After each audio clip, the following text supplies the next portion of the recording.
Doctor भावना शर्मा, हिंदी विभाग, राजकीय कन्या महाविद्यालय 12, BA प्रथम वर्ष में हम पढ़ रहे हैं अभी तक कहानी संकलन द्वितीय प्रश्न पत्र की कहानियों के बारे में।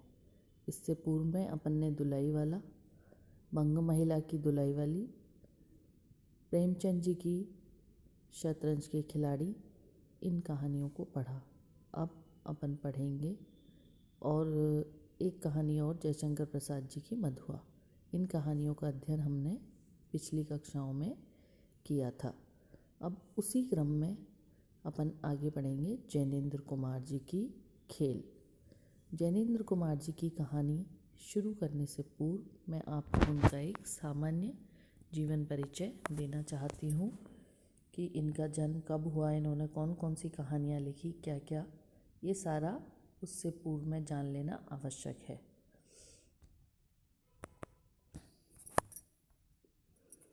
ये है जैनेन्द्र कुमार जी की तस्वीर जिसे आप देख रहे हैं। ये हैं जैनेन्द्र कुमार। जैनेन्द्र कुमार जी का जीवन परिचय। जैनेन्द्र कुमार जी का जन्म 2 जनवरी सन 1905 में अलीगढ़ के कौड़ियागंज गांव में हुआ। कब? 1905 में 2 जनवरी। उनके बचपन का नाम आनंदीलाल था। इनकी मुख्य देन उपन्यास तथा कहानियाँ हैं। इन्होंने मुख्य रूप से क्या क्या लिखा? जैनेन्द्र कुमार ने उपन्यास और कहानी। एक साहित्यिक विचारक के रूप में भी इनका स्थान मान्य है।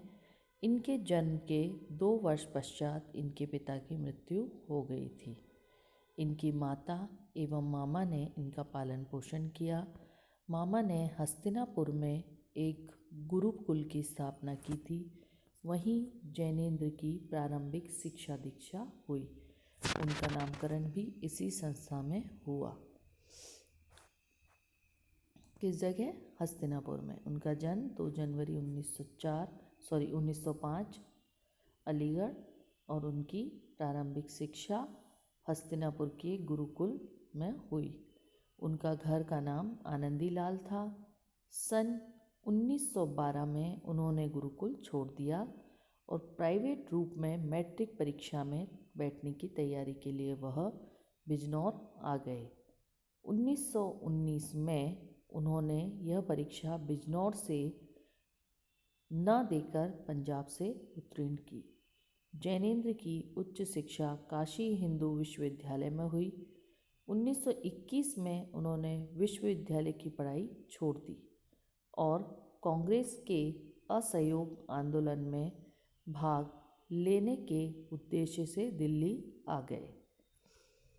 कुछ समय के लिए ये लाला लाजपत राय के तिलक स्कूल ऑफ पॉलिटिक्स में भी रहे, परंतु अंत में उसे ही छोड़ दिया।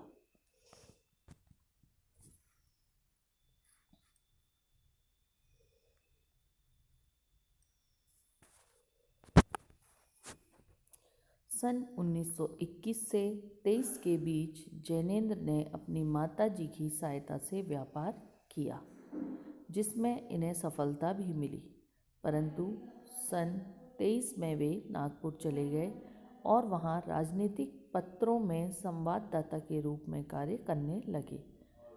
उसी वर्ष इन्हें गिरफ्तार कर लिया गया और 3 माह के बाद छूट गए। क्या इन्होंने क्या किया? राजनीतिक पत्रों में संवाददाता के रूप में कार्य किया। कब? सन 1923 में, और इन्हें गिरफ्तार कर लिया और ये 3 माह के बाद छूट गए। दिल्ली लौटने पर इन्होंने व्यापार से अपने को अलग कर लिया। जीविका की खोज में ये कलकत्ता भी गए, परंतु वहाँ से भी इन्हें निराश होकर लौटना पड़ा। इसके बाद उन्होंने लेखन कार्य आरंभ किया। 24 दिसंबर 1988 को उनका निधन हो गया। जैनेन्द्र कुमार का निधन कब हुआ? 24 दिसंबर 1988 को। प्रकाशित कृतियाँ उनकी उपन्यास हैं। उनके मुख्य उपन्यास हैं परख, जो कि 1929 में प्रकाशित हुआ, सुनीता, 1935 में प्रकाशित हुआ, त्यागपत्र 1937, कल्याणी 1939, विवर्त 1953 में, सुखदा 1953 में, 2 उपन्यास उनके विवर्त और सुखदा 1953 में, व्यतीत भी 1953 में तथा जयवर्धन 1956 में प्रकाशित हुआ। 8 उपन्यास उनके परख, सुनीता, त्यागपत्र, कल्याणी, विवर्त, सुखदा, व्यतीत तथा जयवर्धन उनकी प्रकाशित हुए। कहानी संग्रह, उनके कहानी संग्रहों में फांसी 1929 में, वातायन 1930 में, नीलम, देश की राजकन्या 1933 में, एक रात 1934 में, दो चिड़िया 1935 में, पाजेब 1942, जयसंधि 1949 तथा जैनेन्द्र की कहानी 7 भाग। फांसी, वातायन, नीलम, देश की राजकन्या, एक रात, दो चिड़िया, पाजेब, जयसंधि तथा जैनेन्द्र की कहानियाँ, ये उनके कहानी संग्रह थे।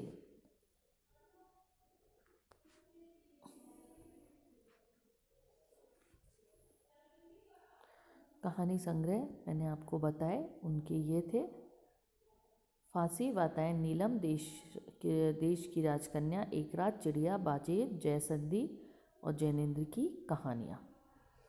इसके बाद उन्होंने उपन्यास और कहानी, इसके बाद उन्होंने लिखे निबंध।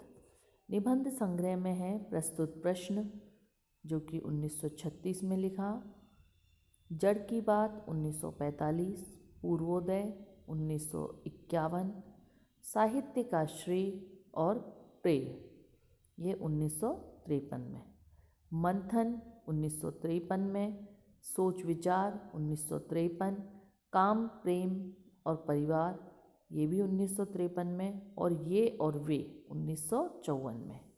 उन्होंने 1936 से 1954 तक ये सभी निबंध संग्रह लिखे, जिसमें से 1953 में उन्होंने लिखा साहित्य श्रेय और प्रेय, मंथन, सोच विचार, काम, प्रेम और परिवार, ये एक ही सन 1953 में प्रकाशित हुए।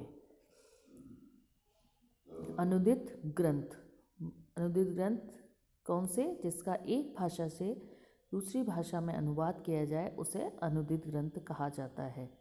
मंदालिनी नाटक 1935 में, प्रेम में भगवान कहानी संग्रह 1937 में, और प्रकाश, पाप और प्रकाश नाटक 1953 में।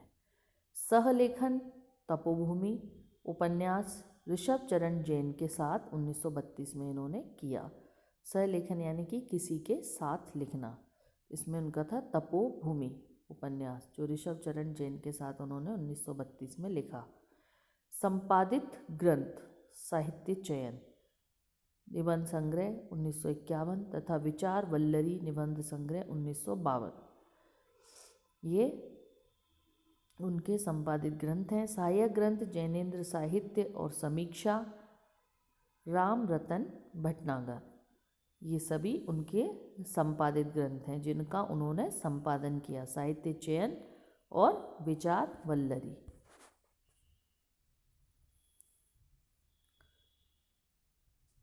फिर मैं एक बार पुनः आपको संक्षिप्त रूप में ये बताना चाहूँगी कि प्रेमचंदोत्तर उपन्यासकारों में जैनेन्द्र कुमार 2 जनवरी 1905 से 24 दिसंबर 1988। जैनेन्द्र कुमार का जन्म 2 जनवरी 1905 और 24 दिसंबर 1988, ये उनका जन्म और मृत्यु। प्रेमचंदोत्तर यानी कि प्रेमचंद के बाद के उपन्यासकारों में जैनेन्द्र कुमार का विशिष्ट स्थान है। वह हिंदी उपन्यास के इतिहास में मनोविश्लेषणात्मक परंपरा के प्रवर्तक के रूप में मान्य हैं। किस नाम से? वह हिंदी उपन्यास के इतिहास में मनोविश्लेषणात्मक परंपरा के प्रवर्तक के रूप में मान्य हैं। जैनेन्द्र अपने पात्रों की सामान्य गति में सूक्ष्म संकेतों की निहित निहिति की खोज करके बड़े कौशल से प्रस्तुत करते हैं। उनके पात्रों की चारित्रिक विशेषताएं इसी कारण से संयुक्त होकर उभरती हैं। जैनेंद्र के उपन्यासों में घटनाओं की संघटनात्मकता पर बल बहुत कम मिलता है। क्या समझ में आया? उनके पात्रों की जो शारीरिक विशेषताएं हैं इसी कारण बहुत ही संयुक्त होकर उभरती हैं और उनकी घटनाओं में संगठनात्मकता पर बहुत कम बल दिया जाता है। चरित्रों की प्रतिक्रियात्मक संभावनाओं के निर्देशक सूत्र ही मनोविज्ञान और दर्शन का आश्रय लेकर विकास को प्राप्त होते हैं। चरित्रों की प्रतिक्रियात्मक संभावनाओं के निर्देशक सूत्र ही मनोविज्ञान और दर्शन का आश्रय लेकर विकास को प्राप्त होते हैं। तो बच्चों, आज मैंने आपको जैनेंद्र कुमार जी का सामान्य परिचय सूक्ष्म रूप में बताया। कब जन्म हुआ, कब मृत्यु हुई, जैनेंद्र कुमार की खेल कहानी आपके BA प्रथम वर्ष में आपके कोर्स में है, तो उसका अध्ययन हम अपनी अगली कक्षा में करेंगे। उससे पूर्व में मैंने आपको संक्षिप्त रूप में जैनेंद्र कुमार के बारे में छोटा सा परिचय दिया। उन्होंने कौन सी कहानियाँ लिखी, कौन से उपन्यास लिखे। मुख्य रूप से जैनेंद्र कुमार कहानी और उपन्यासकार के रूप में ही जाने जाते हैं और वो प्रेमचंदोत्तर युग के कवि हैं, वो लेखक हैं सॉरी। तो उन सब के बारे में मैंने आपको बताया, उनकी कहानी, उनके उपन्यास, उनके संपादक और निबंध, ये सारी चीज़ें मैंने आपको इस व्याख्यान में बताई। धन्यवाद।